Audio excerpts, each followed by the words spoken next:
You're in the 06010. Focus.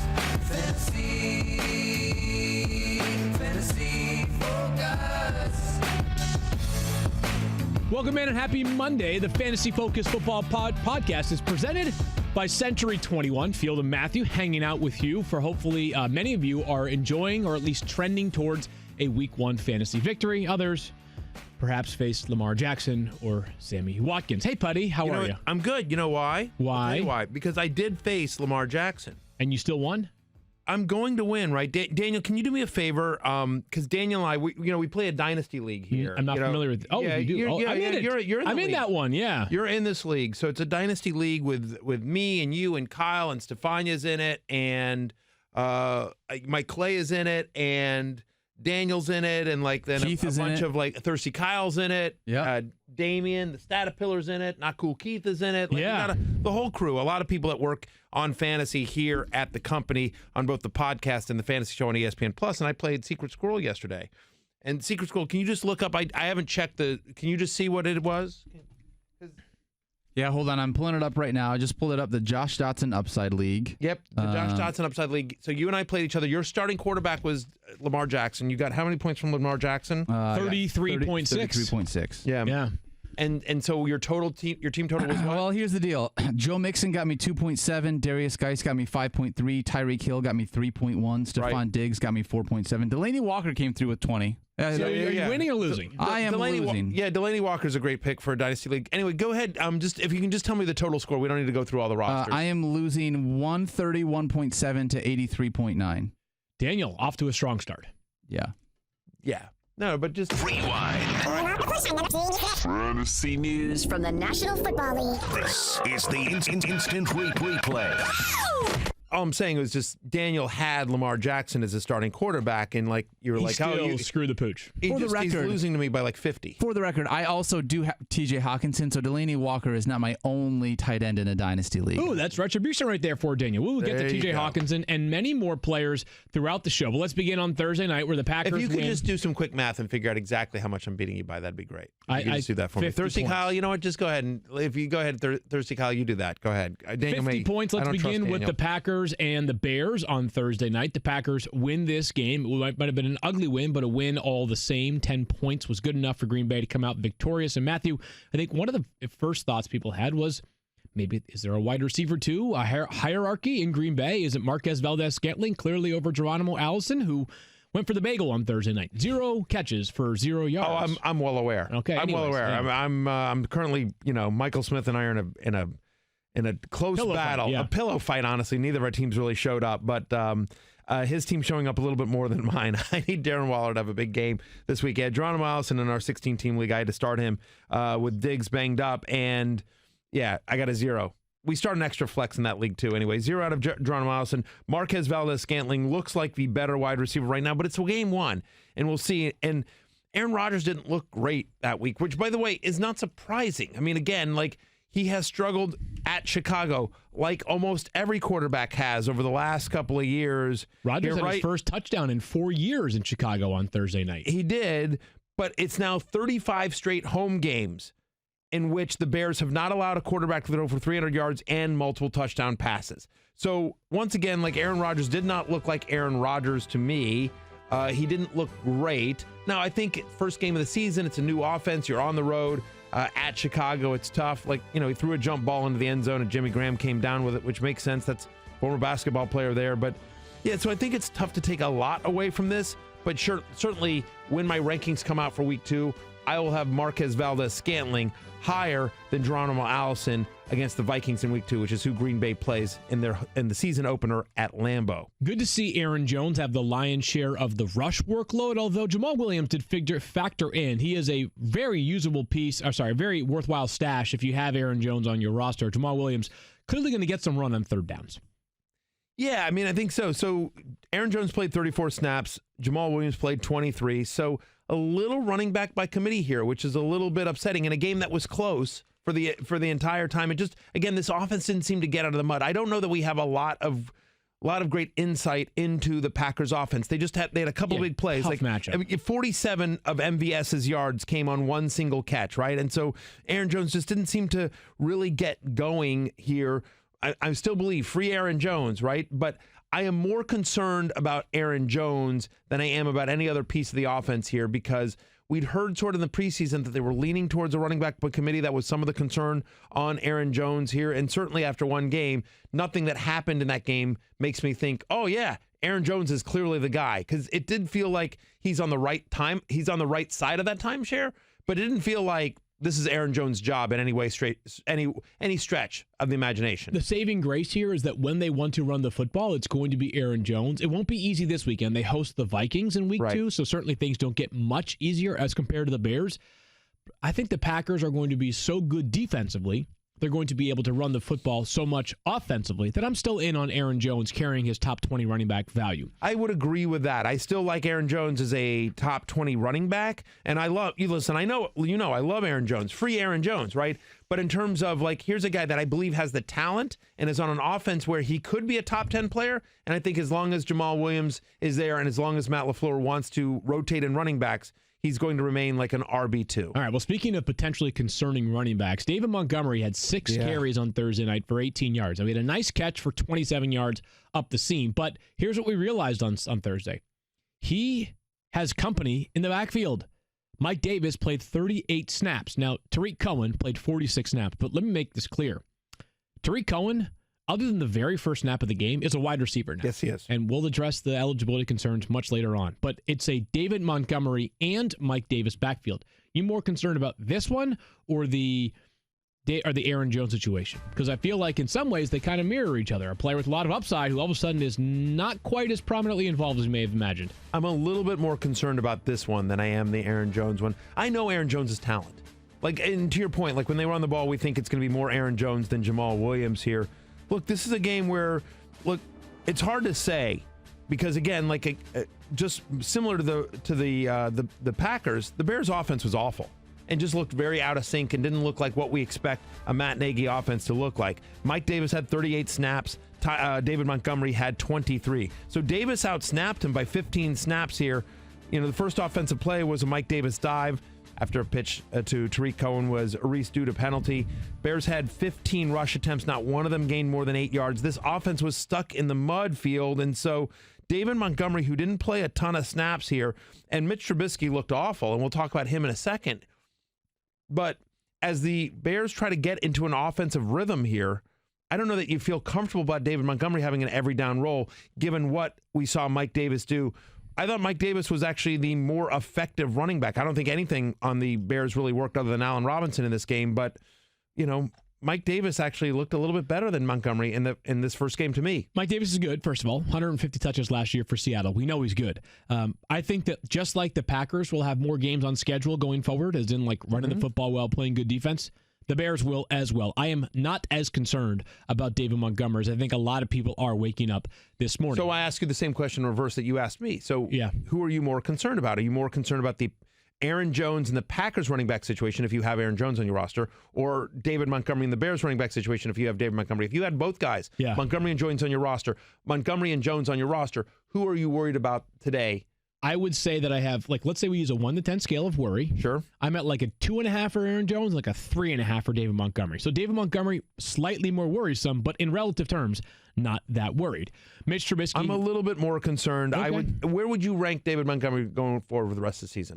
Between 20 and 25 for running backs. So you're the same as me. I was going to say, I think he's a flex play. The problem is I think he was drafted as a starter. I think most I had people him drafted as running back 23. This is where I had him as well. But I know other people in the fantasy industry had him as a top 20 guy. I saw him actually top 15 in some places as well. Free Allen Robinson. Trubisky was brutal in this one. Trubisky was brutal, and I get it, small sample size, but some of the things that can't be accepted in any game, like delay of games, like missing wide open throws, we're all over the place for Mitch on Thursday night. So we'll see if it gets better, Matthew. He didn't play much in the preseason. Didn't play at all, yeah. Yeah, so that's what you have to explain away. But he looked bad. He looked bad. And the quote after the game was it Tramon Williams. I think it got contorted a little bit, but the essence of it was we felt like if we could make him a quarterback as opposed to a dual threat player, we'd be effective.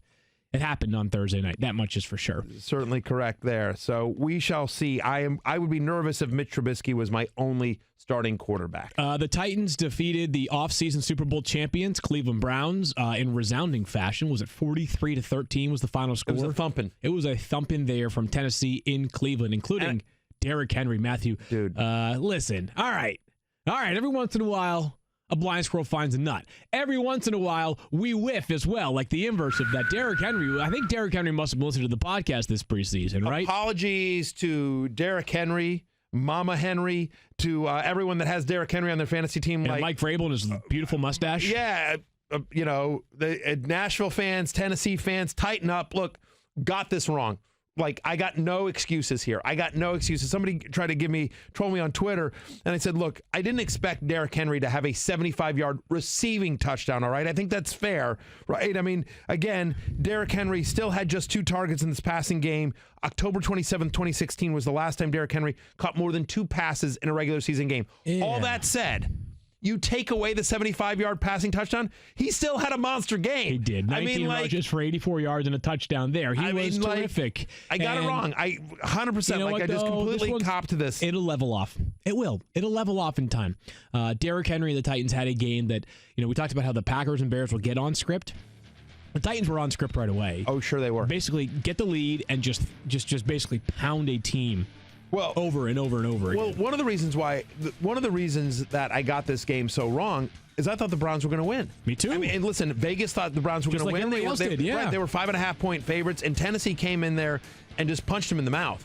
I mean, and so you have to, hats off to Tennessee. Again, tighten up. But that was one of the concerns that I had about Derrick Henry for season long, and certainly in this game as well, is that I thought, look, when they get down, they just don't use Henry in the passing game. He had one fluky play here, but he doesn't catch passes, and in games in which the Titans lost last year, 7 fantasy points or less. He averaged 7 fantasy points in all the losses last year. Are you selling high on Derrick Henry after this game? Oh, if I get a king's ransom for Derrick Henry, absolutely. If I get a player that I get an RB2 in my own eyes, then yes, I would. Or RB2 value. If somebody gives you a wide receiver 2 with some upside and you need some help there, or a top 5-ish tight end. Yeah. No question about that. 100%. Someone offered me Adam Thielen right now for my Derrick Henry, I would be taking that deal in a heartbeat. Yes, in a New York second. So anyway, apologies there. I completely whiffed on that call here. But so he looked other good. Pieces, though. To me, the most shocking part of this was that Marcus Mariota looked good. Yeah, I've been killing him all off season 2. You know something, though? Not digging the cheese here, Matthew. Yeah. Listen, if I screw it up again next week, that's fine. I'll still have my issues. If I screwed up again the week after that, it'll take 5 games of Marcus Mariota for me to be all the way back on him as an effective player. Not just having to be effective when he plays, but staying on the field as well. He rarely stays on the field for a full season. A.J. Brown had a nice debut for the Titans. 3 catches for 100 yards on 4 targets. Now, some warning signs. Played less than 40% of the Titans snaps. Corey Davis had played 41 snaps. A.J. Brown just 22. Right, so a much different role for A.J. Brown. He had 1 big catch. It was a 51-yard. It was a wonderful run after the catch. But, I would say this. You're playing in a league, I prefer A.J. Brown, some of the players that are currently sitting on the end of benches, but I'm not going hog wild here. Just keep that in mind. That small samples. That's 1 target for Adam Humphrey. It's there's no way they do that every week. Yeah, I mean it's weird. And also, by the way, but the reverse of that is that Titans had twice as many rush attempts as completions this game, and I don't know that the game script always goes as favorably for Tennessee as it did in this one, where they're up big, and they're up big relatively early. I will say, coming out of college last year, A.J. Brown might have been my favorite wide receiver coming out of college last year. Then he goes to Tennessee, which is a run-heavy offense and a quarterback that I'm not particularly fond of. But I will say that dynasty leagues, if you watched any of that game and you watched A.J. Brown, he is big and he is fast, and you saw sort of why this guy was successful, and you saw what could be with A.J. Brown. But physically imposing, that much is for sure. I with you, I completely agree on that. Into the bench stash, but I think this is not anything that I'm rushing out to get in season-long redraft leagues. Delaney Walker lives, my friend. 5 catches, 55 yards, 2 touchdowns, and the quote of the day after the game, he is just a stud. When he plays, he is effective. And by the way, I buy this. I remember, look, the questions about Delaney Walker were never production. He has always been a productive fantasy tight end with Tennessee when he's been there. It's just last year he was healthy, and people were like, he's he's old. He's coming off the injury. I remember he was my first tight end that I drafted in Fishbowl, in the Scott Fishbowl. Tight end 17 or whatever. I drafted him in the 12th or 13th round, and tight ends get extra scoring there. And I got so much grief on, Delaney Walker is a legit top 10 fantasy tight end as long as he's out there. He is out there now. He had 2 touchdowns. Great to see Delaney Walker back in the mix for the Titans. For the Browns, they would like to punt on this game, and we're sort of punting on it too, Matthew. It was disgusting. It was gross. It was not reflective of what we think this team is going to be. Odell had 14.1 fantasy points. That's fine, honestly. If you got 14 points out of Odell every single week, you know what he'd be? A top 5 wide receiver for the full season, right? If you played 16 games, it's fine. But Baker Mayfield was the one that looked, to me, he looked bad, most out of character. He had 3 interceptions. 2 of them were returned for touchdowns yesterday. Baker gets you less than 10 points. Certainly a disappointing season. But Matthew, how many, if we were sounding a number of alarms, 1 alarm, 2 alarm, 3 alarm, how many alarms have we gotten to for the Browns here after just won the game? Half of alarm. Not cool, Keith. As you do every year, tradition for you. You always travel back to Cleveland, your hometown, for the season opener. So you were in attendance at this game. Any thoughts you'd like to share? Oh, I don't think there's enough time for that. I think the show is. You guys are doing very well already. All right, ugly day. All right, I just wanted to get in all seriousness. Yeah, in all seriousness. But here's my question. Then I will ask you this. Just one quick question. Then we asked the question that Field asked me. As a longtime fantasy player and diehard Browns fan, how panicked are you after that performance? Not at all. It's one game. I would hope to think that they would make adjustments. They were extremely undisciplined all day long yesterday. 18 penalties is outrageous. Right. That's unacceptable, and I'm sure they'll try to clean that up. But I think the one thing that you would take away is that you lost your left tackle to stupidity, and then you lost your backup left tackle to an injury, and then you slide the line around, which isn't a great line on the perimeter as it is. So there's some concerns there, I guess. Yeah, I think I would agree with. If there's one big sort of red flag or concern about the Browns, is I think Keith touched on it, which is that offensive line, which is a little bit concerning. But they'll clean that up, and we've seen this play before, right? We've seen it whether it's Seattle back in the day or whatever. Offensive lines that have struggled initially, they get it figured out. They certainly lost some talent in the offseason here, but I would agree with you, Field Yates. I am not panicked just yet on the Browns' skill position players that you would be counting on. The one thing I will say is David Njoku now has under 40 receiving yards in 4 of his past 6 games. He is a guy that is going to need a touchdown to bail you out. He's just not going to be involved in this passing game. He did very get one much yesterday though, which was good. The Ravens thumped the Dolphins, to put it politely. They won 59-10. Lamar Jackson had 5 passing touchdowns, Matthew. It took him 97 attempts to get to 4 passing touchdowns last season. He had 4 on his first 9 attempts yesterday. So Lamar Jackson, is he fool us all? He's actually a top 5 quarterback going for the rest of the way this season. Top 5 is aggressive, so I would not. Look, Lamar Jackson did what a good quarterback should do against a putrid defense. Right. He thumped him.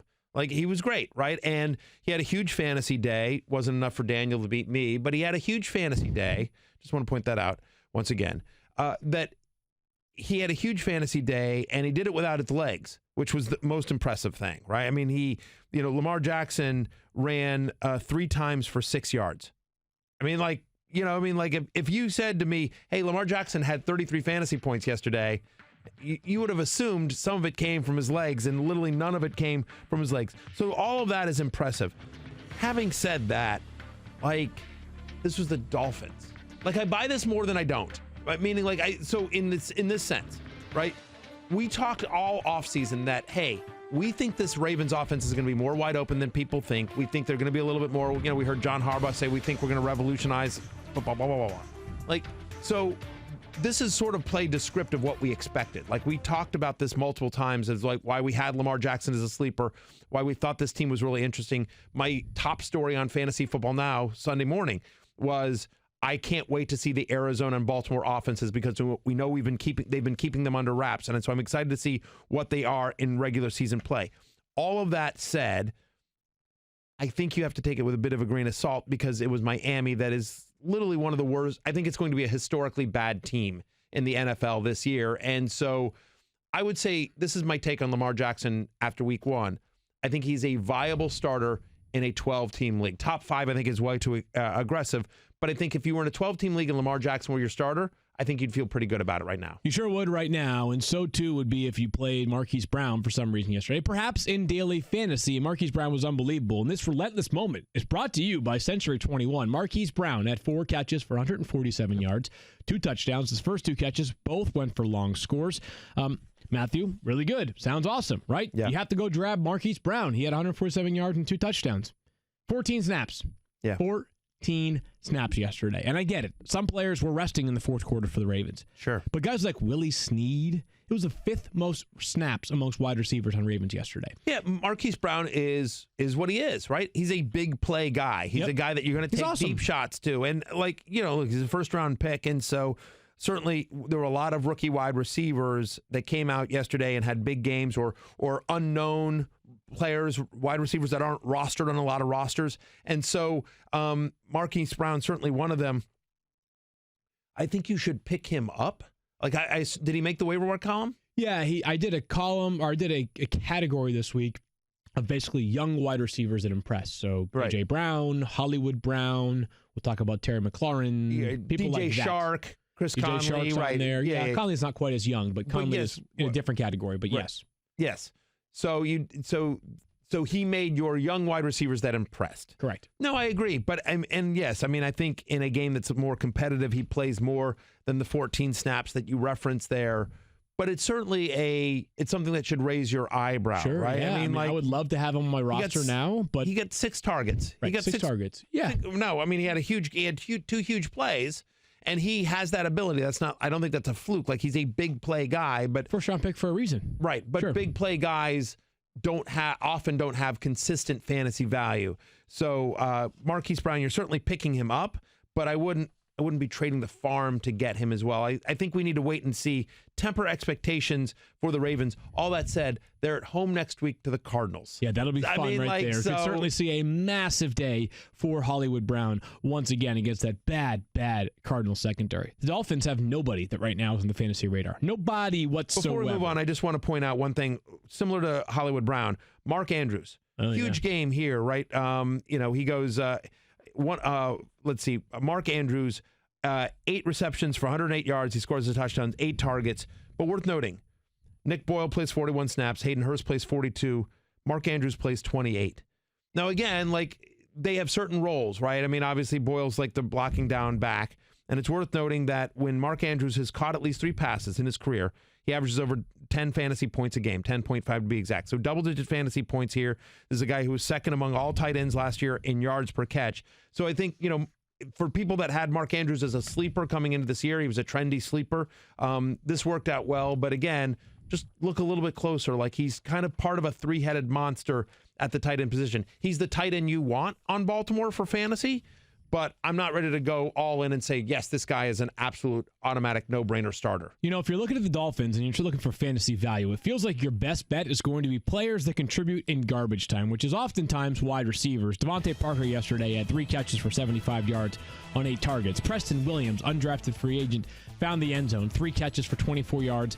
And a touchdown there for him. But frankly, Matthew, if you're starting any Dolphins player, you're probably in pretty bad shape. Josh Rosen eventually came into this game after Ryan Fitzpatrick got benched. It was ugly. It could be really, really ugly. After playing Lamar Jackson and the Ravens this past week, they host the Patriots and Antonio Brown this upcoming week. Could be a long season down there in Miami. Yep. The Fantasy Focus Football Podcast is presented by Century 21 Real Estate. You constantly shuffle your lineup, scour the waiver wire, and make trades to improve your team.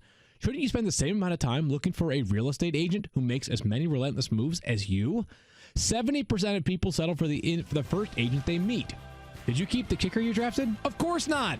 Century 21 agents go above and beyond to make sure their clients enjoy an extraordinary experience at every point of the home buying or selling process, even after the closing.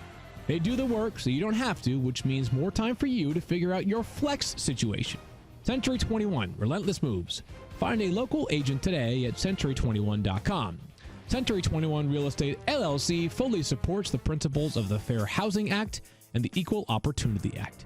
Each office is independently owned and operated. Let's get to the Falcons and the Vikings. Let's do somewhat expediently, Matthew, because listen, the Falcons, like the Browns, they decided not to show up in week 1. It was still preseason for them. Matt Ryan actually ends up with 19 fantasy points, which is fine, but it was disgusting. They lose 28-12. Brutal. They were pathetic. Julio Jones finds the end zone, but just 31 receiving yards. Devontae Freeman limited to just 19 rushing yards. Matthew, this was just, I chalk this up more to a team that had just had like an extraordinarily terrible day at the office. No Falcons player that we are considering starters right now. Matt Ryan, Julio Jones, Devontae Freeman, for example. If you had them as starters, you're keeping them as starters. If somebody wants to sell low on them, I am gladly taking those players right now. No way it doesn't get better. The weird part is that if you didn't watch this game, you'd be fine. So, I mean, Matt Ryan, 18.6 fantasy points here. Austin Hooper has a 9-game, 9 for 77. He gets 16 fantasy points. You're thrilled with that out of your tight end. Calvin Ridley and Julio Jones both get touchdowns there. They both score, over 15 fantasy points. Like, we've seen bigger games from Julio, but like all that's fine if you just look at the box score. But the team was awful. It all came in junk time. It was they just got again punched in the mouth. But I'm with you, Field. I think things will be better at home next week against the Eagles and a defense that got shredded for a while by Case Keenum this week. So sure, yeah, I mean, don't worry about any of your Falcons, and the run game will get going. So I agree with you. Like, just one of those games for Atlanta, even though fantasy-wise it panned out for a lot of the players on the team. The running game got going yesterday for the Vikings. Dalvin Cook looked awesome, 21 for 111 with 2 touchdowns. Kirk Cousins threw the ball 10 times, Matthew. But if you didn't see the game, I'm just telling you, there are times where not even if you want to throw it 10 times, but because you don't need to throw it any more than 10 times, does it work out that way. And for the Vikings, that was what it was yesterday. This was a classic game flow script working in their favor. Adam Thielen goes for 3 for 43 with a touchdown. Stephon Diggs entered the game banged up. He got 2 for 37. But again, this was a perfect storm. This is not going to happen where they only throw the football 10 times consistently. It just worked out in their favor. They're a good defense, but they will be tested more than they were yesterday against the Falcons. Yeah, and I think that's, by the way, one of those, one of the 2 things that we talked about prior to this game, right? First off, Stephon Diggs, right? We talked about the fact that in weeks in which he is on the injury report and plays versus weeks in which he is not, he is over his career had much lower per game averages, fantasy points, receiving yards, receptions, the whole thing. And certainly, once again, bad game for Stephon Diggs, under 6 fantasy points. To your point, they only threw it 10 times. They didn't need to because the running game was so successful. The one thing I will say is I do buy that. Dalvin Cook was somebody that I loved coming into the preseason, that I thought he would be healthy. Did Alexander Mattison make your waiver wire column? No. He didn't. See, I think Alexander handcuff, right? Well, but that's the point. Dalvin Cook is 100% rostered in ESPN leagues, which means to me Alexander Mattison needs to be rostered in 100% of leagues. Look, I think the Vikings run game is going to be effective all year long, whether it's Dalvin Cook or Alexander Mattison behind him. Madison looked good yesterday in the short 9 rushes for 49 yards. Like, when he got in there, as well. Yeah, yep, it was a good showing. Good showing. But my point is that if anything happens to Dalvin Cook, and based on what's happened so far in his pro career, it is worth being a little bit nervous about that. Alexander Mattison, I believe, would be very productive in this offense as well. If you have Dalvin Cook on your team, make sure you roster Alexander Mattison. Nice win for the Bills yesterday, going down to New York. They'll be there again this Sunday against the Giants. They win 17-16 over the Jets, coming back from an abysmal first half. Here's something that might be real. John Brown for the Bills, 7 catches for 123 yards on 9 targets, plus a touchdown. A lot of the damage came in the second half, Matthew. I'm buying this one here. The Bills have a lot invested in John Brown, and they've been very optimistic about what he would bring to this offense this season. Right away, it paid off with a huge, huge game for 25.3 fantasy points. I'm in. First 9 weeks of last year, Smokey Brown was the 22nd best wide receiver in fantasy. Yep. And then Joe Flacco got benched. Lamar Jackson took over. They went to a very run-heavy offense, and he disappeared. But yes, they signed John Brown to a nice contract this offseason. 15.1 yards per catch for his career. Remember, last year, 70% of Josh Allen's touchdown passes were of the deep variety. Like, we talked about him. Again, he was on the preseason love list, John Brown was.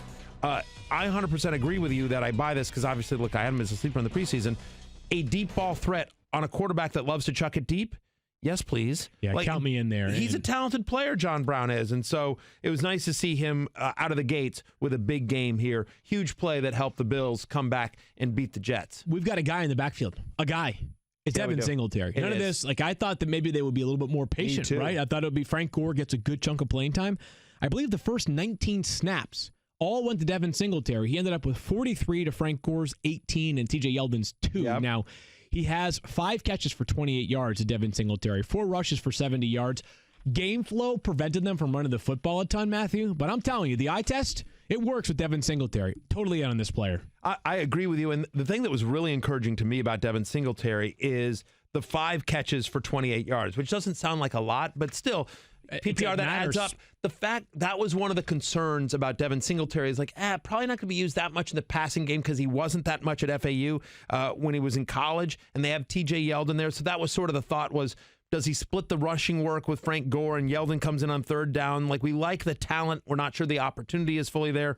The opportunity is fully there, and just from the eye test, kid's the real deal. Yeah, a couple of players that certainly need to be rostered in more leagues. I think Singletary's at 77% right now, so not that much available, but John Brown certainly is. Le'Veon Bell apparently was well-rested, Matthew. He played every single snap for the Jets yesterday.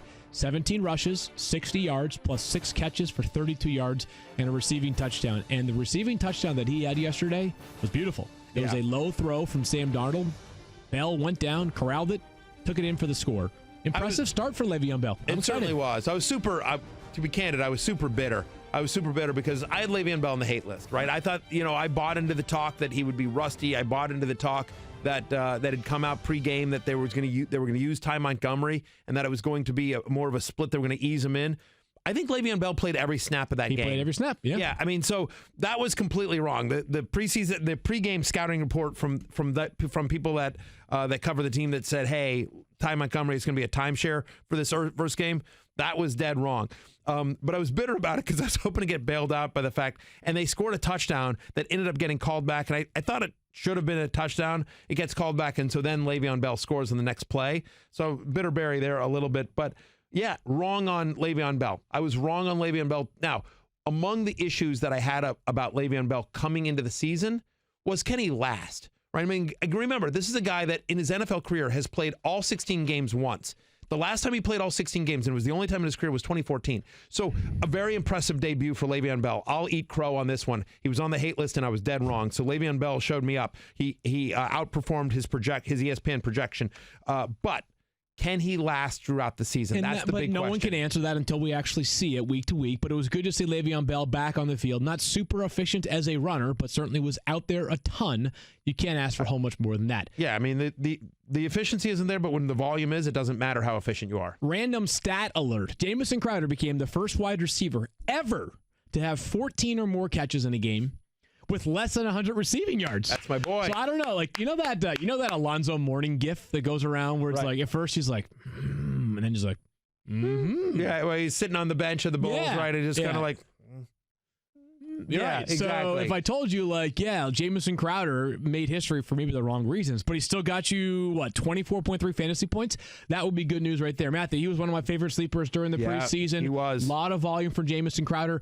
The line I kept using was that the Jets had hesitations about paying Le'Veon Bell $13 million per season.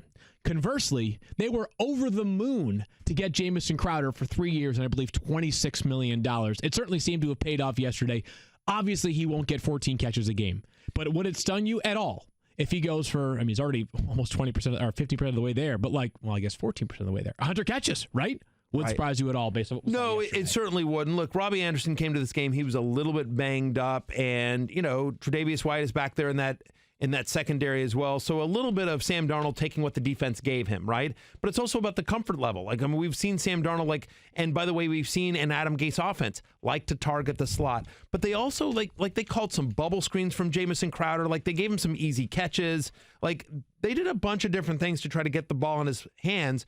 As a Redskins fan, I always loved Jamison Crowder. I always thought he was a very underrated player. And so, yes, I buy that more often than not. Do I think he's going to wind up with 15 targets every week? No, I don't. But do I think he's a viable wide receiver 3 with, upside for more? I do. I buy this more than than not. It took me an alarmingly long It took me a long time to figure out that 14 is 14% of 100. That was a problem. Wow.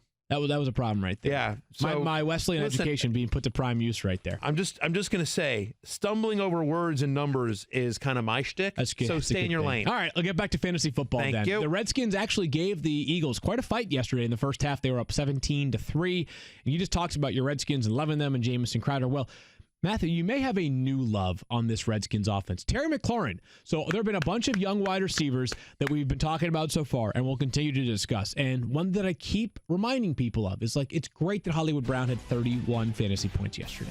He played 14 snaps. Something is not likely to sustain there.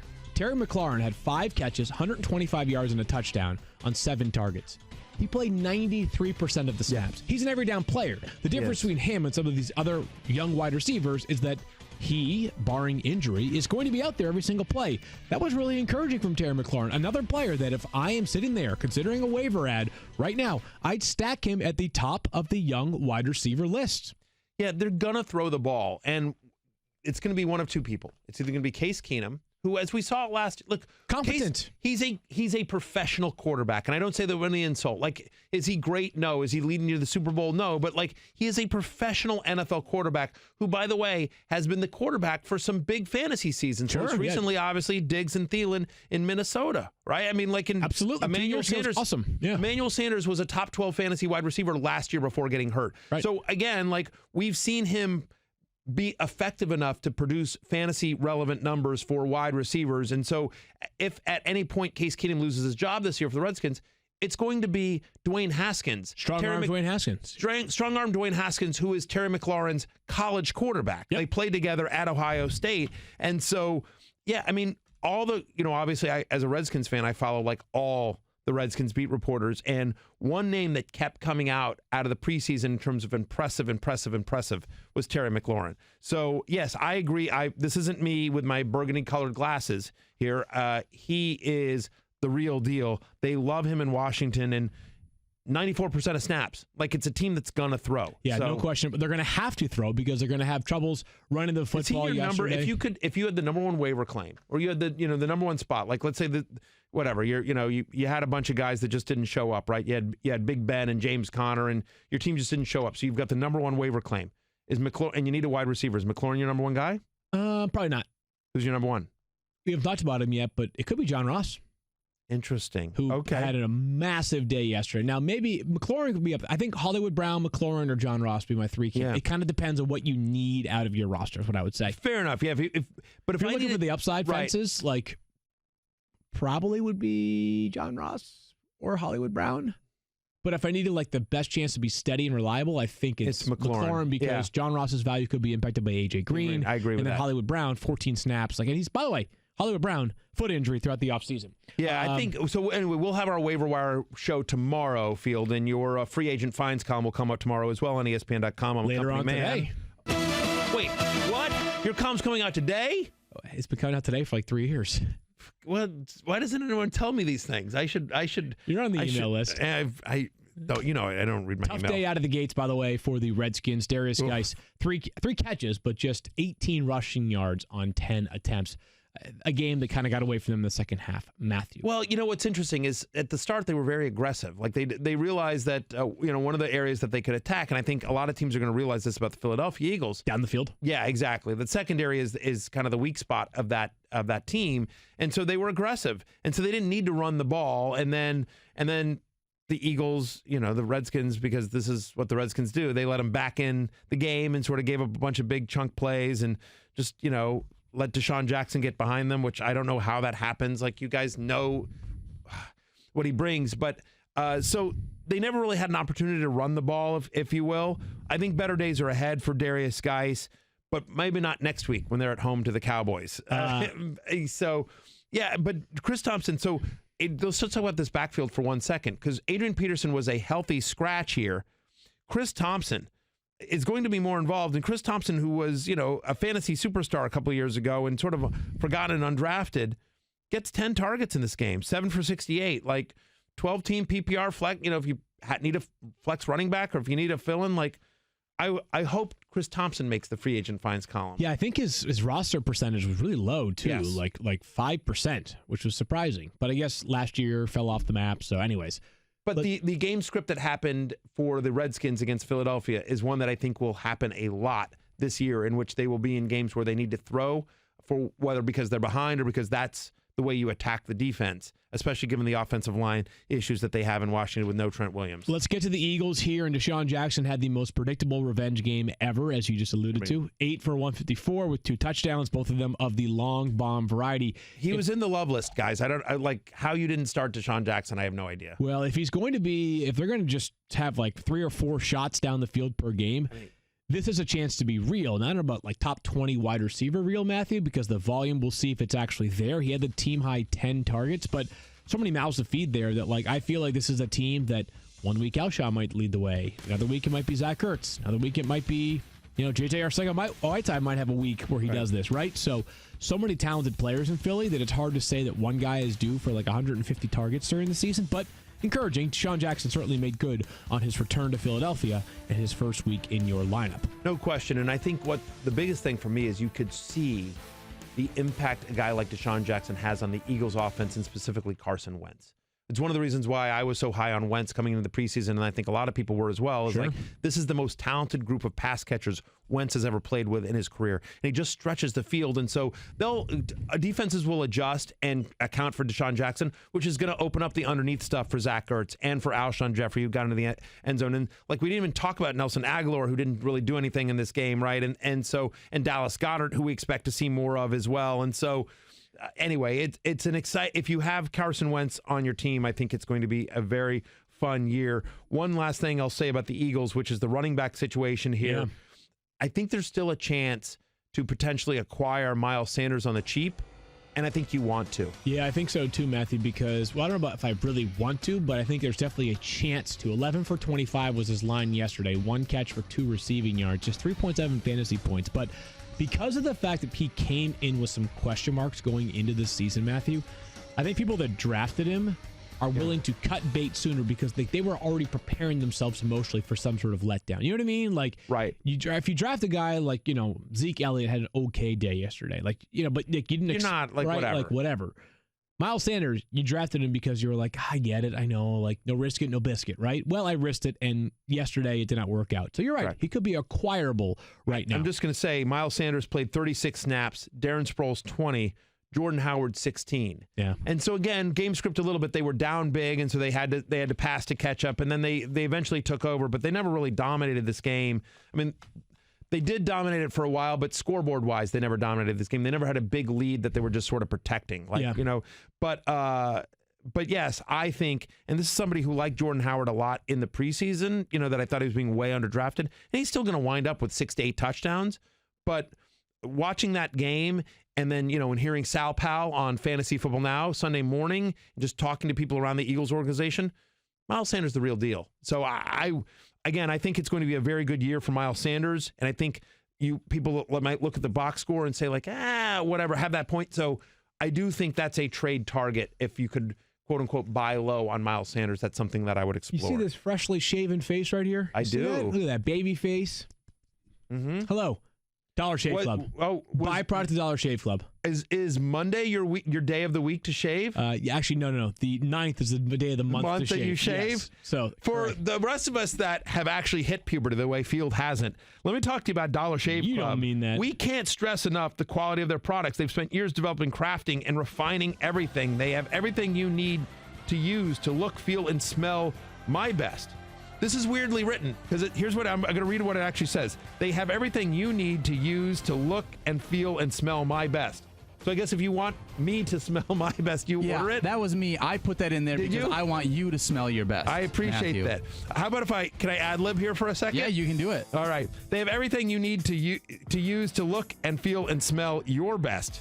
You name it, they have it, and you can use it. For example, Daniel's a big fan of the Dr. Carver's shave butter. There's nothing he looks forward to more than a close, clean shave. I don't believe that. I've seen pictures of you. Not all of them, Matthew. Trust me, I am close and clean shaven. This is uncomfortable. This live read got uncomfortable for a second. Yeah, what happened there, huh? Yeah. Let's see. Dollar Shave Club, way more than just shavers. Dollar Shave Club has you covered head to toe. They have everything you need to shower, shave, style your hair, brush your teeth, and yes, even wipe your butt. Dollar Shave Club can keep you automatically stocked up on the products you use. You get what you want whenever you need it, whether that's once a month or a few times a year. You'll never have to waste time at a store wondering if what you're getting is any good. As a Dollar Shave Club member, you know what you're getting is the highest quality. Right now, you can put the quality of Dollar Shave Club's products to the test. Their Ultimate Shave Starter Set has basically everything you need for an amazing shave. The Executive Razor, Shave Butter, Prep Scrub, and Post-Shave Dew. Best part is you can try it for just $5. After that, the restock box ships regular-sized products at regular prices. So get your Ultimate Starter Set for just $5 at dollarshaveclub.com/FFF. Once again, that's dollarshaveclub.com/FFF.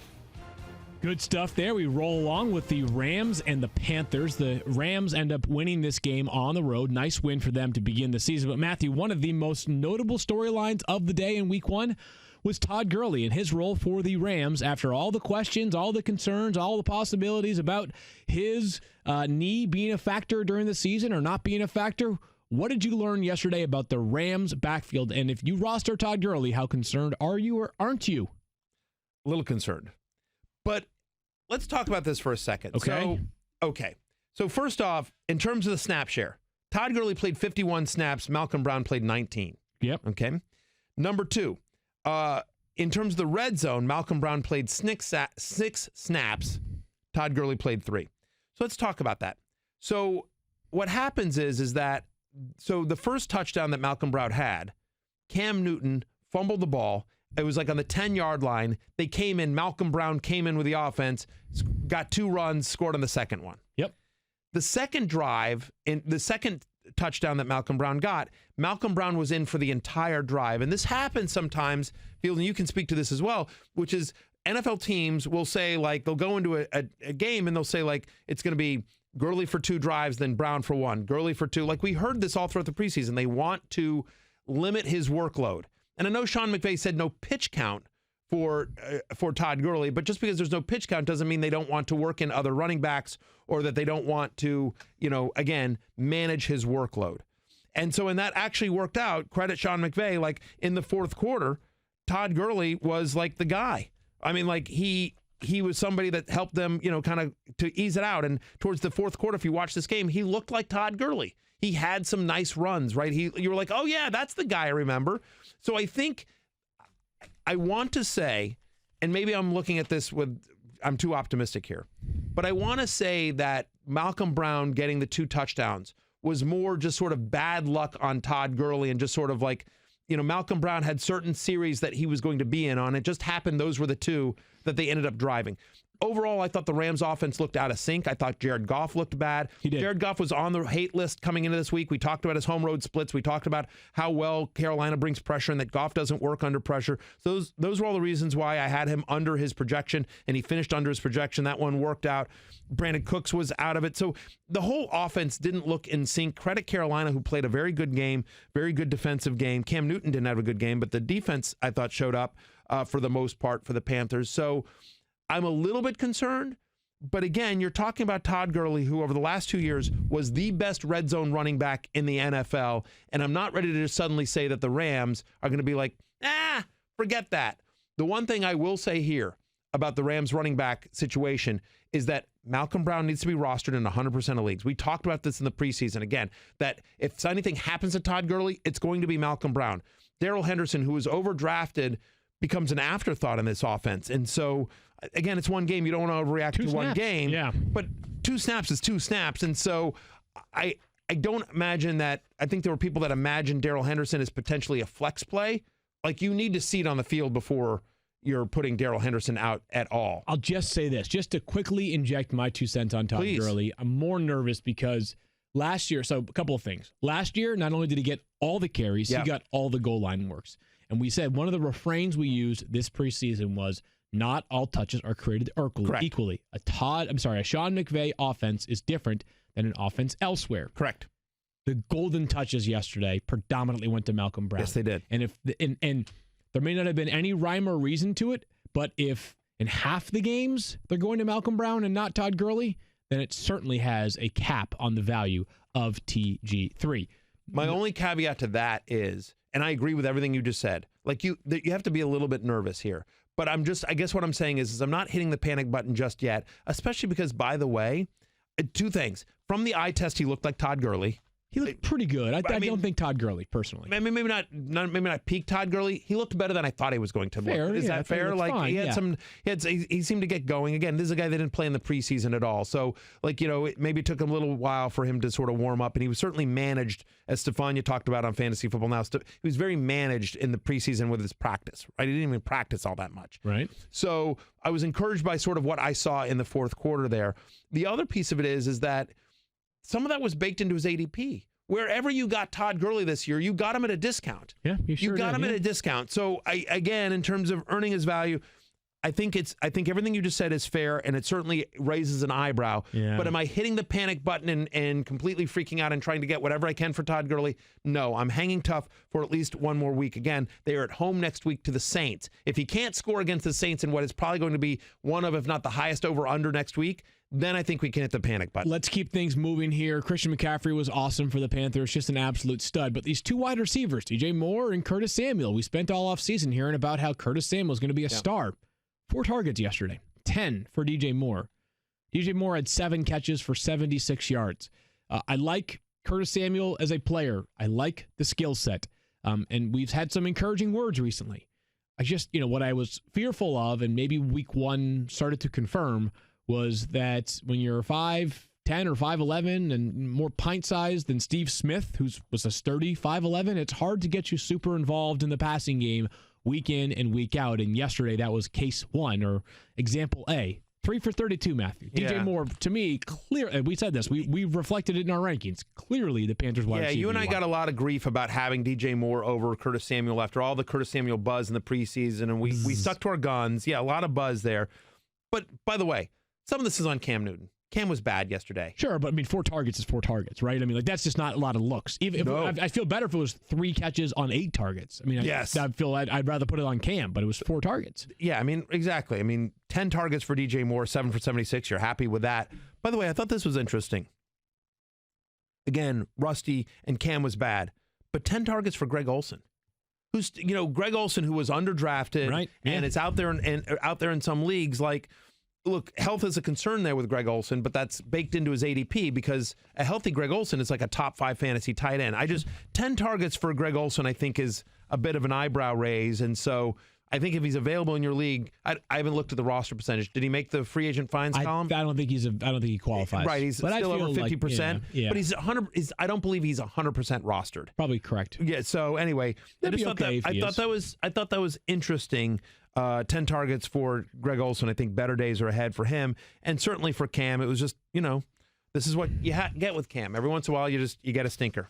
The Chiefs steamrolled the Jaguars yesterday. Unbelievable performance from not just Patrick Mahomes, but Sammy Watkins. 9 catches, 198 yards, and 3 receiving touchdowns, Matthew. And yes, Tyreek Hill did get injured, but a lot of this came before Tyreek Hill got injured. That being said, this Tyreek Hill injury, which Adam Schefter reports is going to be a few weeks with a collarbone injury. Right. And but I will say this. I did happen to catch in Albert Breer's Monday morning quarterback column that Sammy Watkins made a reference to us, sort of like the Chiefs needing to step up for 6 or 7 weeks without Tyreek Hill. Just passing it along is like information there. Not that Sammy Watkins is a doctor, but still, he's close to Tyreek Hill, obviously. Yeah. So we are now planning for some time without Tyreek Hill. Yeah. What does it mean for the value of Sammy Watkins? Yeah, it's obviously if you have Tyreek Hill, you have to hang on to him. Stefania will be here later in the week, and I'm sure she'll have more information on Tyreek Hill at that point. But there were people that thought when that happened, we're like, oh, is he out for the year? So, if he misses 3 games, he misses 6 games, whatever it is, you're happy that it's not the whole year, right? You're certainly happy for the Chiefs. You're happy for Mahomes. You're happy if you have Tyreek Hill on your fantasy team. In terms of Sammy Watkins, what it means for him, fantasy rock star. Yeah. He's easy a top 12 fantasy wide receiver, and with potential for more. As long as Tyreek Hill, he's the number 1 wide receiver on the best offense in football, right? With the best quarterback in football, right? Is certainly from our perspective, right? They went into Jacksonville. 1 o'clock, humiliated them. 1 o'clock game on a defense that we thought was going to be pretty good this year. 120 degrees. Yeah, I mean, it was hot as hell for a 1 o'clock game in Jacksonville, and they smoked them. Completely smoked them. They smoked them. I mean, like, this wasn't Miami, kids. They made Jacksonville look like Miami. They seriously did. It was an unbelievable performance from the Chiefs offensively, just a deplorable one from the Jaguars defensively. We also learned about the backfield a little bit yesterday, Matthew. Here's what we know. I have to give one other stat here. Thirsty Kyle found this, and I think this is, for whatever it's worth, the number 1 wide receiver in week 1 each of the past 2 years has finished that year as the number 1 wide receiver in fantasy. So it's going to be hilarious when Traquan Smith goes for 52 points later on tonight, right? might buck the trend. Right. Here. Hunter Renfrow, 56 points tonight. Yeah. Exactly. All right, look, Sammy Watkins is somebody that, and we have these numbers, right? But like Watkins' last 16 games with 7 or more targets, and we certainly expect him to get at least 7 targets as long as Tyreek Hill's out. But his last 16 games, so a full year with 7 or more targets, he has scored 318.6 fantasy points. That would have been the 6th best wide receiver in fantasy last year. So we know what you're saying. Yeah, very, very effective and very bright outlook now going forward here for Sammy Watkins. 100%. Did Mecole Hardman make your waiver wire list? He might. Hasn't been, I don't know. But he played a ton yesterday. Played a ton. Played a ton. Didn't see the ball at all. He did. And it wasn't even close to, he wasn't even close next wide receiver up. I understand. But again, that's a speculative ad, just again, because remember, that's a game where they had a specific game plan, and all of a sudden Tyreek Hill's out. They don't know if he's coming back or not, and you're just Patrick Mahomes on the field and just who's open and who does he know where. Again, and he's a rookie wide receiver, but he played a lot of snaps. And again, now Andy Reid's got a full week to all right, I don't have Tyreek Hill. How am I game planning here? I just think, listen, he's potentially the number 2 wide receiver on the best offense in football. He's worth a speculative ad. I'm adding other guys ahead of him, but let's keep things rolling here with the backfield. Damian Williams played 39 snaps to LaShawn McCoy's 18. 18 snaps for LaShawn McCoy, and yet 81 rushing yards on 10 carries. Looked pretty good. Now, there was plenty of space to run. The Chiefs are a dynamic offense, as we have been talking about, but I think if you drafted Damian Williams early, Matthew, you're breathing a sigh of relief today because the involvement in the passing game was very good. 7 targets for Damian Williams and enough rushes, 13 for 26. I don't know that Damian Williams' passing game involvement is going to go away. That is good news for him because that is really the root of his fantasy value. Dynamic in the passing game, even if he's an inefficient runner. Yeah, I mean, because LaShawn McCoy had 10 rushes for 81 yards. Like, he was better on the ground than Damian Williams. And, in terms of the red zone, Damian Williams had 7 touches and 15 snaps in the red zone. LaShawn McCoy had 1 touch, just 3 snaps. But again, he's just new to the team, so there may be some basic stuff that he's familiar with, but he doesn't know the protections. He doesn't know the red zone packages just yet. My take on this is I'm slightly less, and it's weird because I was a big Damian Williams defender coming into the preseason. I was a big promoter, I should say. Yep. And spoiler McCoy and I have a history here. But I will say this. As somebody who has a lot of Damian Williams, I breathed a little bit of a sigh of relief. But so I think Damian Williams did enough where LaShawn McCoy isn't going to overtake him. But I don't think he did enough where you're like, there's no way LaShawn McCoy overtakes him. Like, I feel like it's still Williams and McCoy, but the door is still open for McCoy to have a big role on this offense. I'm still a little nervous about Damian Williams, I should say, because LaShawn McCoy I thought was better than I thought he was going to be, candidly. Let's talk about the Jaguars. We took a quick break. We got to get moving here. The Jaguars yesterday, Leonard Fournette looked effective, but the big news for Jacksonville Before we do that, though, we're actually going to take a break here. So we'll be back in just one moment. Take a quick break. Fantasy, you're in the 06010. Focus. Fantasy, focus. We go back to the Jaguars now, and the Jaguars lost their quarterback for an indefinite period of time. Nick Foles, really tough to see this. On his first touchdown pass as a Jaguar, suffers what has been diagnosed as a broken clavicle. That's no good. It's on his non-throwing shoulder, which I suppose is a slight silver lining. So Gardner Minshew comes in. Minshew actually played fine, 275 passing yards, and 88% completion percentage. The story, though, Matthew, I think, is probably these wide receivers. DJ Shark, Chris Conley, D.D. Westbrook. All of them were effective yesterday. Which of them are you buying between DJ Shark and Chris Conley? I guess DJ Shark. I mean, I will say it's interesting, right? 5 of Chris Conley's catches and the touchdown came with Minshew under center, right? So, I mean, like, there seemed to be a little bit of a connection there.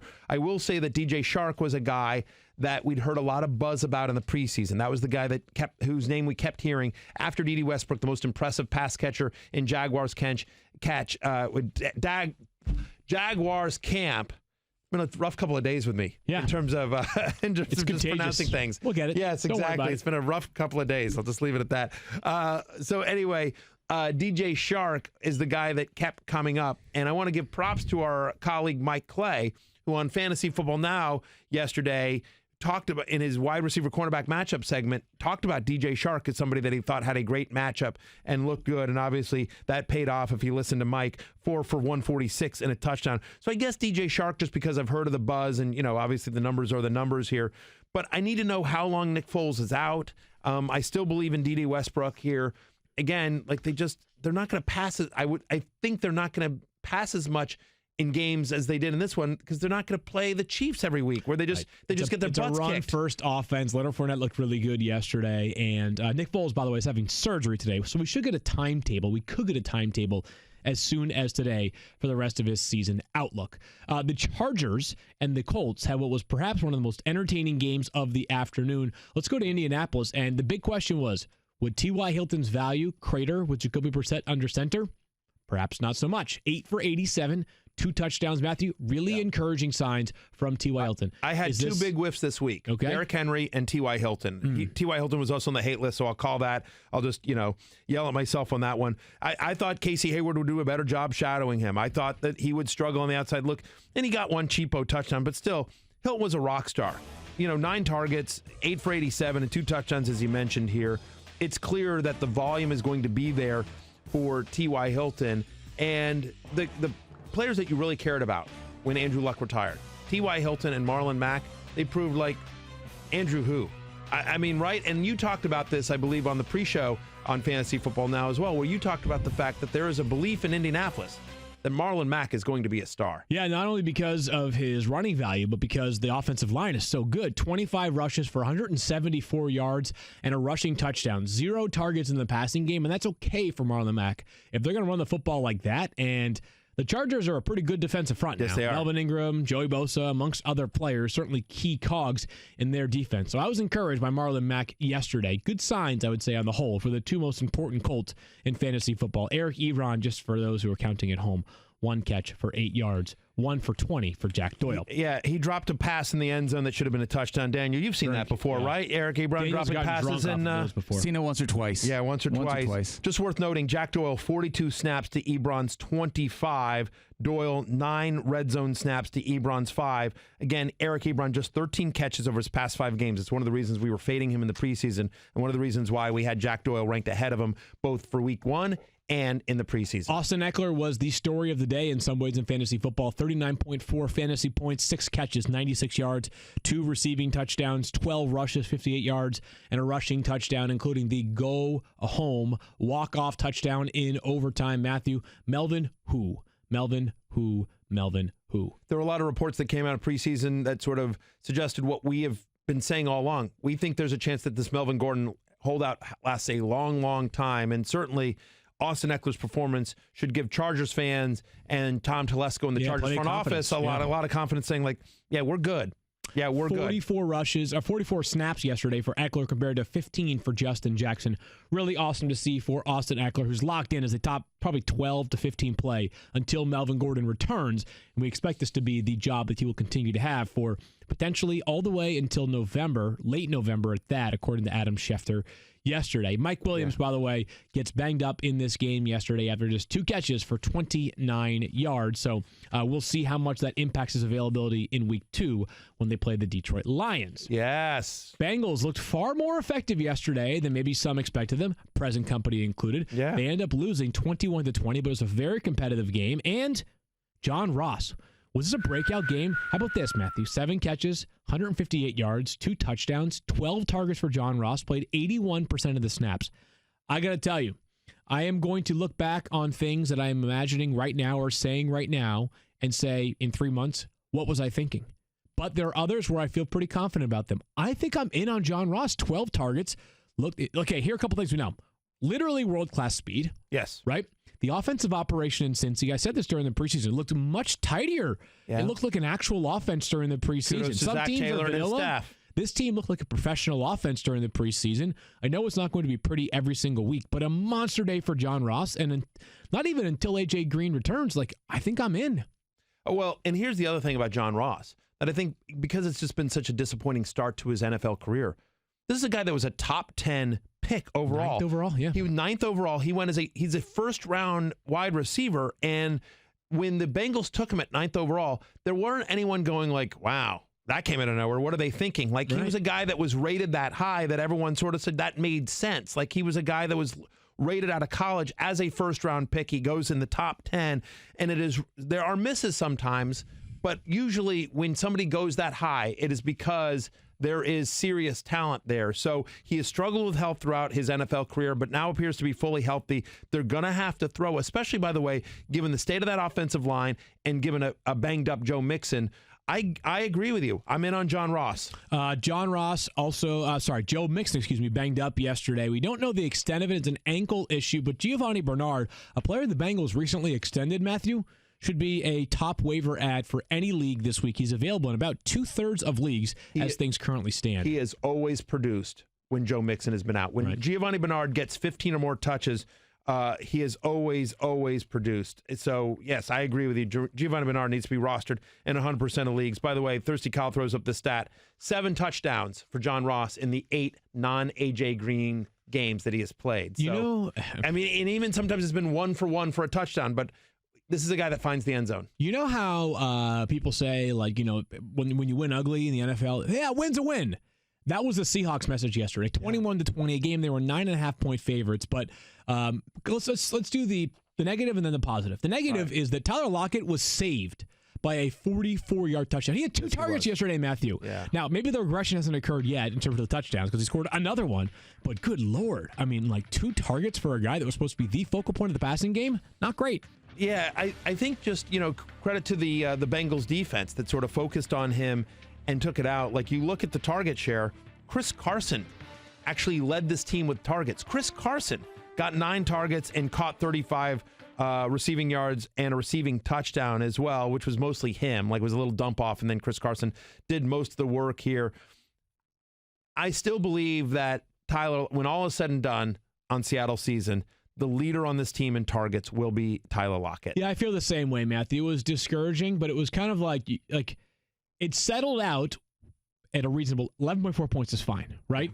But it was one of those where, no matter which side of the Tyler Lockett debate you were on in the preseason, you win, right? Hey, there's no way he keeps it up, right? He got 2 targets. Conversely, he's a monster. He's going to be the best player in fantasy for them, or best wide receiver. He still scored. So DK Metcalf, by the way, got 7 targets, 89 yards for DK Metcalf.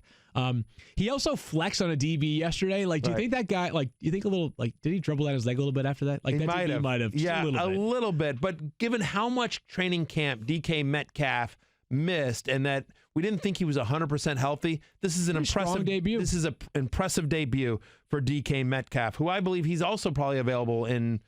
Weirdly, no. People love him.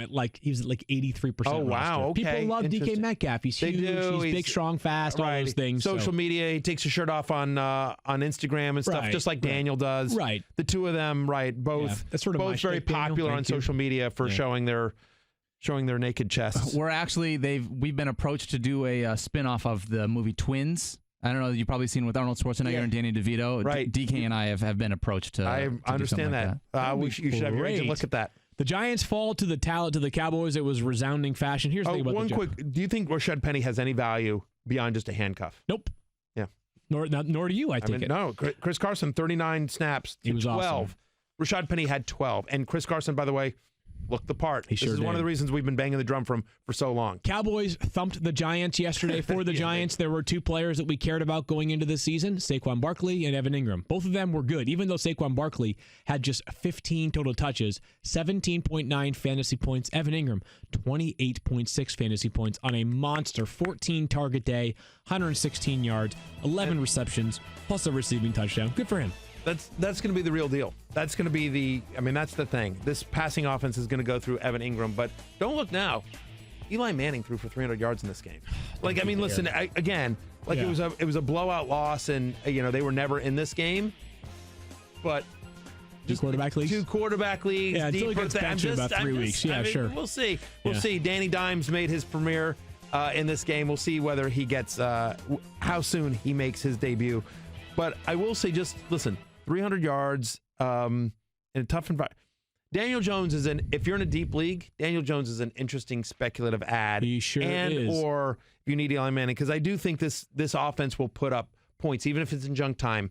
They will put up points. You're excited if you have Evan Ingram on your team. The Cowboys looked like a wagon yesterday. Dak Prescott was a player we had monster forecast for, and he was even better than that. 33.4 fantasy points.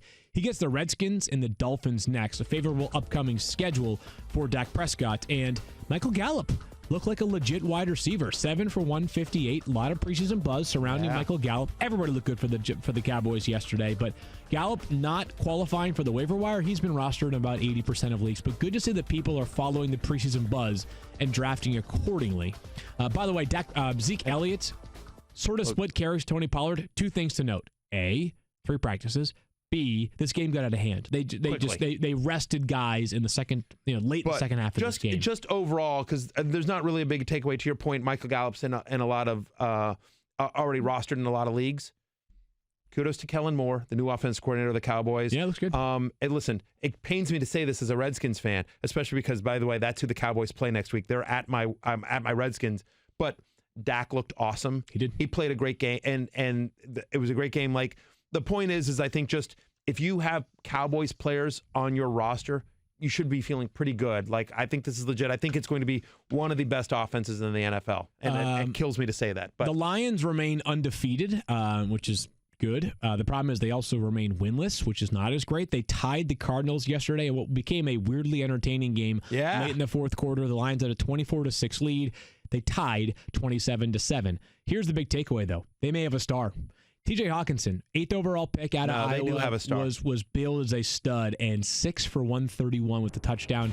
He had more receiving yards in his NFL debut than any other tight end in league history. Already a guy that I would be adding right away to start. We've talked about sort of like how rare it is for a rookie tight end to come in. And in fact, when we were in Lions camp, when we went to Detroit for our show, we went there and the buzz was about how Hawkinson looked great, but that Jesse James was the guy being used in the red zone. Sure. Well, I don't know. Like, it was the Hawkinson show.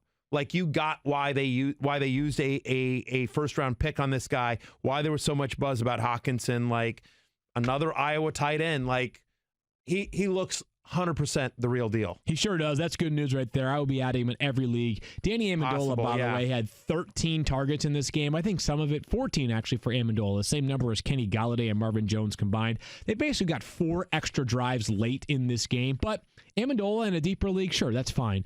He's a team captain for them. They like Danny Amendola a lot in Detroit. They're going to continue to use him. It just may not be as pass-heavy as it was yesterday. I will say the one thing I don't buy from this game is Matthew Stafford. Matthew Stafford put up big fantasy numbers. Again, you're not going to get a secondary as friendly as Arizona every week. Again, next week against the Chargers. Like, I would not want Matthew Stafford as my only fantasy quarterback. Like, I think in certain spots you can use him, but just that's one where I just sort of say, like, all right, that was game flow. Don't buy into that. Fantasy football is a roller coaster. Kyler Murray showed that yesterday. He finishes with 21.6 fantasy points on 308 passing yards, just 13 rushing yards for Kyler. I don't know that full Kyler was unlocked, but at least after a dismal first half, at least we weren't like crying ourselves to sleep thinking about the possibility of him being a total bust. Looked pretty good there yesterday, Matthew, at the end of it. I think Kyler Murray is special. I have said that since he was drafted. I've said this all in the preseason. And through the first 3 quarters, I was just like, oh, God. Because I was all in on Kyler Murray, and I'm just like, oh, boy, this looks awful. And then all of a sudden, they're like, that's the kid that got drafted number 1 overall. It sort of clicked in. And I think they still have some things to work out on offense. I'm not really sure what that game plan was. But I think Kyler Murray is special, and I agree with you. I don't think we saw the full Kyler show. Again, just 3 rushes for 13 yards. But we saw accuracy. We saw good decision-making in a lot of places here. We saw just, like, I don't know that there's a word. There's no stat for it. We saw, it factor? It factor. You want to call it moxie. You want to call it guts. You want to call it swagger, whatever. But he led that team back, and they were down. And, like, he led them back, and Kyler Murray is special, and that is a kid that I am going to really enjoy watching this year and in the future. So I'm in on Kyler Murray. And by the way, if you have Larry Fitzgerald or David Johnson on your fantasy teams, you're thrilled. Yeah, you feel really good about that. Here's the good news between Jameis Winston and Jimmy Garoppolo. They threw 3 touchdown passes yesterday. But they also went to the other team. Were you going to make that joke too, Daniel? No, I was going to, but I decided not to. Okay, yeah. Jameis Winston threw 3 touchdowns yesterday, 1 to his own team, 2 to the other team. Jimmy Garoppolo also threw 2 touchdown passes yesterday, 1 to the other team. But let's start with the 49ers, Matthew, in a disgusting game. Tevin Coleman leaves with an ankle injury. Are we talking about Matt Breida as like a potential RB2 now until Tevin Coleman returns? Sounds like it could be a multi-week thing. Potentially, but by the way, in this game, Matt Breida left the game and came back. I'm like, how many times have we seen this? Matt Breida goes in, looks good, gets banged up, leaves the game, comes back. So Raheem Mostert got some run here, and I don't think they want Matt Breida to only be the guy. Kyle Shanahan has always used sort of a 2-back set, so my guess is that as long as Tevin Coleman is out, it's going to be Matt Breida and Raheem Mostert. Mostert's not a bad player, by the way. Not. Awesome on special teams. They gave him a 3-year deal this offseason, so a useful piece for them. It sounds like George Wilson Jr. could also be promoted from the Jeff Wilson Jr. could be promoted from the practice squad. And Jeff Wilson Jr. got some run last year as well. Also, kind of an interesting guy. So we'll sort of sort through that. I'm sure they're talked about in your free agent finds. Yes. Mostert is. I would assume Breida is rostered in more leagues. Yeah, he's at like 70-some%. Yeah, exactly. So if Breida's out there in your league for some reason, go ahead and grab him. But yeah, I would think Mostert and Wilson would be the ads in deeper leagues. I don't think it's going to be all just the Breida show here. Garoppolo looked awful. Last thing that I thought was interesting here, 2 snaps. Dante Pettis played 2 snaps. Yeah, ugly. So after the game, Kyle Shanahan said, hey, he's been banged up. Like, he basically returned to practice on Monday. So some of this was just catch up, and some of it was, hey, there are other guys that are contributing more at this time. I think that changes in the next few weeks, Matthew. I'm sure it does. I'm buying it. Like, I'm not taking that as like some sort of so maybe a buy low opportunity there on Dante Pettis, but just I think you need to wait to see it on the field before you can start him. Worth noting, Deebo Samuel played 52 snaps. That's a talented player. Didn't show up in the box score here, but that's a guy that I liked out of South Carolina. Talented rookie. Again, as we're seeing young wide receivers make impacts. Just a name to keep on your radar there, Deebo Samuel. Let's start with the good. There wasn't much of it for the Bucs. Ronald Jones sort of showed up yesterday. Ronald Jones had 11 rushes for 75 yards. 13 rushes. I'm sorry, 13 rushes for 75 yards yesterday. That was good. The most we've ever seen out of him, Matthew. Yep. Teeny, tiny, mini breakout party for Ronald Jones, because I think I'm kind of in on it. He played the 3rd most snaps. Yeah, I mean, that's the problem, right? So Ogunbowale played 24, Barber 24, Jones 21. But in terms of running the ball, that was the guy that was effective, right? Their offense couldn't get out of the mud. They looked terrible. It looked awful. And I know guys were sick. Mike Evans was, he caught a bug. A lot of guys had caught the bug. Jameis was terrible, though. Jameis had 194 passing yards and 3 interceptions. Fool me once, shame on you. Yeah, fool me twice, shame on me. Fool me 3 times, I'm an idiot for starting Jameis Winston. Thank you. One. Yeah, exactly. It's the old Charlie Brown cartoon. Yeah. Well, with Lucy holding the football, and she promises this is the year she's not going to pull it away, and Charlie Brown falls for it every single time. You familiar with this reference? Oh, I'm familiar with this one. Right. Yeah. Secret Squirrel you are. Like, I don't know how many people remember Peanuts as a comic strip. Like, that's me with Jameis Winston. I am Charlie Brown. Jameis Winston is Lucy in the football. Yeah, I agree on that. Every year I get sucked in. Winston was a top 5 play for me. He was on my love list. He was somebody that I believed in the preseason. And then you watch it, and then you're just like, that's right. That's why we all hate Jameis. Like, it's just stupid decision-making. It was just brutal. And by the way, at the end of the year, he's going to wind up with good fantasy numbers. He is. He will. This is Jameis. This is what we get with Jameis Winston. Remember, in the last 2 years, half of Jameis Winston's games, he's thrown for over 300 yards. Like, the numbers are there at the end of it. Remember last year, 2 different games with under 9 points, 2 different games with over 30 points. Like, this is what we get with Jameis, but it comes at the most maddening times. The 49ers last year, the 49ers had 2 interceptions the entire year. Jameis throws 3 on Sunday. Like, what are you doing? If ever there was a time, Jameis, for you to go off, this was it. And then you couldn't do it. Like, and I'm so mad at myself because I know better, Field. And I'm addicted to Jameis Winston. What is wrong with me? Someone put me in rehab for this guy, because it's like, it sucks. It sucks to be tied to Jameis Winston. Like, how do you eat an L? Can I eat an L? Oh, there you go. That's me eating an L. Oh. Is Jameis Winston just a slightly better version of Blake Bortles? I mean, is that what he is? He might be. Slightly better or slightly worse. There's a reason Tampa Bay has not signed this guy to an extension. As we've seen all these. How about this? They're paying him $21 million this year. I mean, how do you think that feels if you're the owner, the Glazer family, that's cutting a check for $21 million this season? Ridiculous for Jameis Winston. The only saving grace here, if you have Jameis Winston as your starting quarterback, as I do, like in a 16-team league, I've got him in as my starter in a couple leagues. Like I was in on. And I'm still in on him. I'll still start him next week, even though they're at Carolina on a short week, which that could be a disaster. But watch him ball out, by the way, in a game that makes no sense. Sure he will. All right. Soon. But the thing here about Winston is that. Well, I've completely lost my train of thought now. I don't know. I'm like, Daniel, do a live read to bring us on home because we got one more game to recap after that. Just whatever. It's Jameis Winston is maddening. Is maddening. But whatever. O.J. Howard, Chris Godwin, Mike Evans, they're all going to be fine. They'll get it figured out. It's fine. It's fine. Everything's fine. Sure. This episode of Fantasy Focus. Is it fire emoji? You're saying that? That's the fire emoji. Everything's fine. Everything's fine. It's all fine. This episode of Fantasy Focus is brought to you by Full Sail University's Dan Patrick School of Sportscasting. Legendary sportscaster Dan Patrick has teamed up with Full Sail University to offer an accelerated bachelor's program in sportscasting. Full Sail University combines hands-on learning, immersive projects, and faculty with real-world experience to prepare students for life in the media industry. And for the Dan Patrick School of Sportscasting, they've brought in some of sports media's best to be a part of this program. Award-winning producer Gus Ramsey is heading up the program. We know Gus. And sportscasting pros such as Stage Steele, Jay Harris, and Kevin Nagandi. I've heard of all of them. I like all of them. But here's what I don't understand. Secret Squirrel. I don't know why I'm not in here, Matthew. Secret Squirrel is a graduate of Full Sail University. I don't know. And he is I'm using air quotes now, but he is a professional broadcaster. I mean, can a valedictorian get a little bit of love? Am I saying? He was a valedictorian at Full Sail University. Is that true right? story. That is a true story. Good for you, dude. Students will learn sportscasting. And it led you here. Yeah.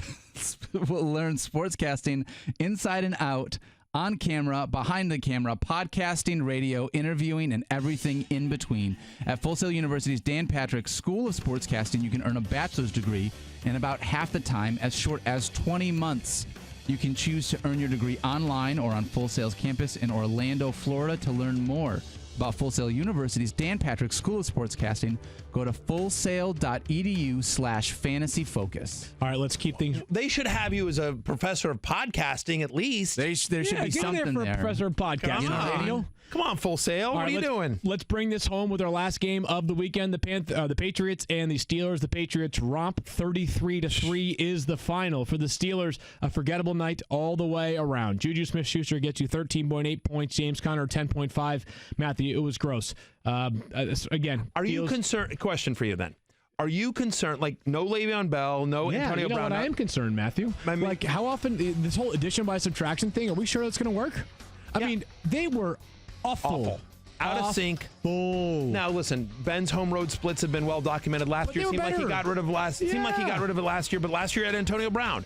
Now, I mean, they didn't have Le'Veon last year, but I mean, it looked weird play calling as well. I don't feel like they used James Conner enough. Dante Moncrief didn't hell him out. He was awful. Awful. Couple of things here. Patriots, obviously an outstanding defense. Yes, all right, and maybe the best secondary in the NFL. Maybe, I don't know. So it was a tough matchup. Okay. Yeah, but still, Dante Moncrief couldn't catch a thing. No. Vance McDonald, I didn't know if he was active until the fourth quarter. Yeah, I mean, he got one catch late. Yeah, he on a junk time drive, he caught a couple of balls. No rhythm whatsoever. None. I am going to put this more in the Falcons category than anything else. Still have confidence in Big Ben. Still have confidence in James Conner. Still have confidence in Juju Smith-Schuster. The question will be whether the players that we discuss as the ancillary parts ever come through. And I'm still in on Vance McDonald here, but Dante Moncrief, look, James Washington looked like the better player. Right. I mean, he did. Like James Washington, got deep for a couple. He ended up getting 6 targets. Dante Moncrief had 11 targets, which if there's one thing to take away, if there's one encouraging thing to take away from last night, it's the fact that he got 11 targets on a game when he couldn't catch anything. Right. At one point, it wasn't James Washington stealing targets. No. I mean, just like, and I actually joked about it, like after his 3rd drop, which again was brutal, and he dropped one in the end zone. I think I posted a poll on Twitter, like, will Ben Roethlisberger ever throw to Dante Moncrief again? Like, no, hell no, or after week 5 when I've already dropped him. You know what I mean? And like, hell no won the poll. And it's just like, I couldn't believe that Ben kept going back to Moncrief after all those drops. So at least if there's one thing to take away that maybe Ben just recognized it was a bad game and wanted to keep feeding his guy. So that's literally all I've got in terms of positives, because they were awful. The Patriots are very fortunate to have Antonio Brown as a soon-to-be backup to Philip Dorsett, who had 4 catches for 95 yards and 2 touchdowns last night. But really, Matthew, it's more about the players. With all due respect to Dorsett, I think we all believe he's going to sort of take a back seat with Antonio Brown. He's actually in the building this morning, is Antonio Brown. But just a virtuoso night for the Patriots on offense. The Patriots building, not here. He's not here at ESPN. Yeah, he's not at ESPN. Tweet, as to our knowledge. Massive. You never know with AB. For Edelman, big night for Edelman, 6 for 83 and 11 targets. Josh Gordon had 3 for 73 with an unbelievable touchdown as well. It was a clinic. Opening drive, they punted. Beyond that, it was basically whatever they wanted for the rest of the night. They didn't go. Philip Dorsett, like, literally, I think that's a throw I could have made. The blown coverage, the second touchdown. Yeah. So it's so. But listen, Tom Brady looked amazing. And like you sent a tweet, which also good on the football field. Huh? He also looked good on the football field. His remarks. He's handsome. Yeah, he is very handsome.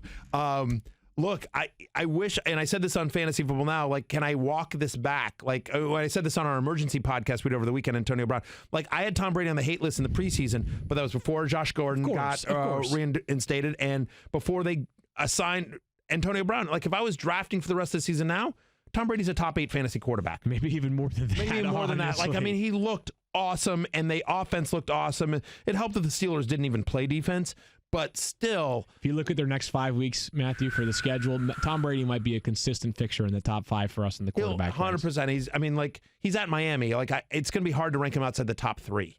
It's going to be very difficult based off. Although he does struggle at Miami, it's the one weird bugaboo for the Patriots. I know, it really has been a thorn in their side. It's just like weird. But it feels like, and listen, and it's Brian Flores. And if anyone knows the Patriots, like how to sort of get. I know, but 59 to 10. 59 to 10. Seriously. What do you think the line is in that game? I know it. It's 14.5.